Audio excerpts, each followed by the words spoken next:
Welcome everybody. I am here talking about the 17 things you need to look for to make sure that you are in the right company, the right place that's going to support your dreams the best and create a legacy.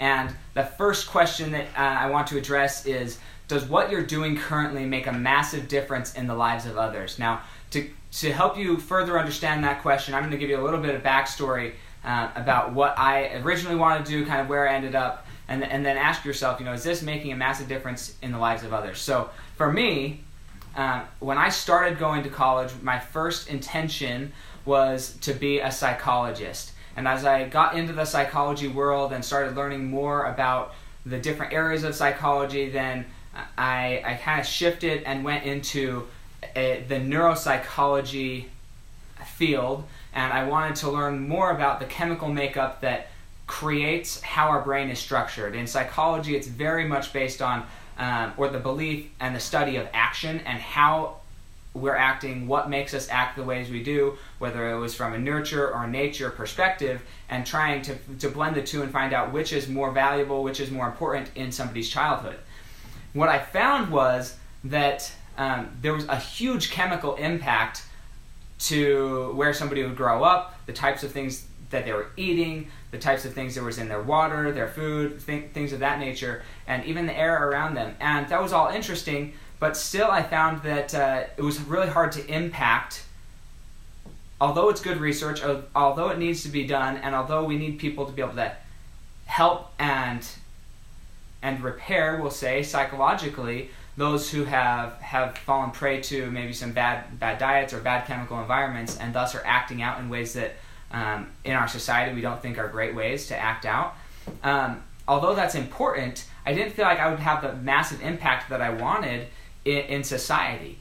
But what I did see in the research was a lot of the research studies were done based off of socioeconomic status, meaning how much money is in the house of somebody and what are they doing with it? Do they know how to manage their money? You see a lot of very, very wealthy people who have no idea how to manage their money. They go bankrupt, they're living way beyond their means, and as a result, they don't have high self-confidence, and that's where a lot of depression, anxiety, domestic violence will come in, because they don't have actually control of themselves, they don't actually believe in themselves and have that confidence. And then if you go on to the poorer side of the spectrum, then you have a lot of theft, again, domestic violence, divorce, a lot of areas, just because finances is always kind of the center of a lot of infighting and issues in somebody's relationship, not just with others, but with themselves.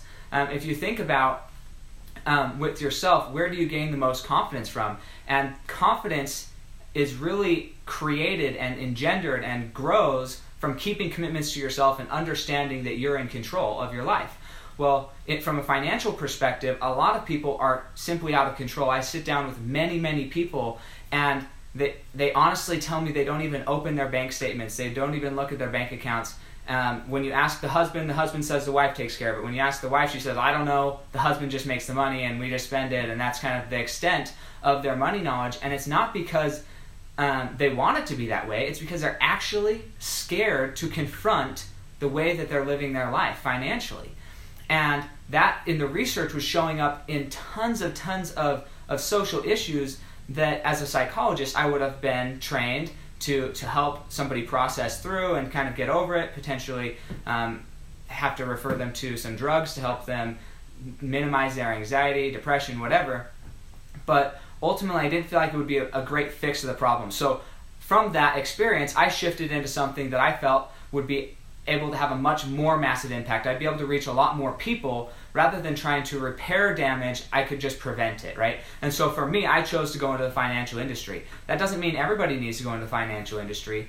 What I think is most important is that whatever you're doing, how are you impacting the lives of others? Is what you're doing making a massive difference? Are you just serving, no offense to fast food, people who work at fast food restaurants, but do you feel like that's making a massive difference for the world, or are you just giving somebody's immediate need of hunger?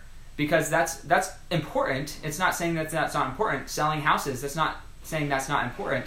all those things are great things. And if it's giving you the fulfillment that what you're doing is actually changing the world and that you're having a massive difference in people's lives, then it's a great thing for you. And just as finance for me is a great thing for me.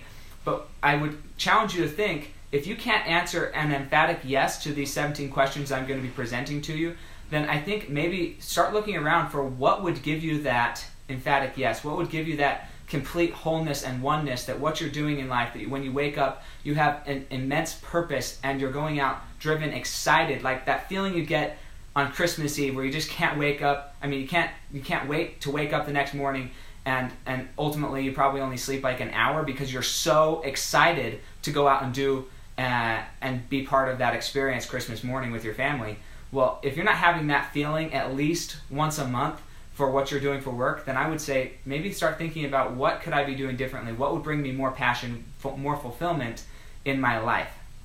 And so that's something that I think we need to consider and think about, is what we're doing for work, is the company we're working for, is it making a massive difference in the lives of others, or is it just kind of a thing that we're getting by with, that's paying our bills, but we're not really feeling that sense of fulfillment? And so with that, enjoy. Post in the comments if you feel like you're there, if you're not there, and what would get you there. What would need to change in your life for you to have that feeling of absolute fulfillment, believing inside of your heart. And as I heard on a podcast yesterday from Rachel Hollis, it lights your heart on fire, right? What lights your heart on fire to go out and help and serve and bless the lives of others? And if you're in there, that's a great yes. That's one of the 17. So stay tuned for the next 16. Have a great day.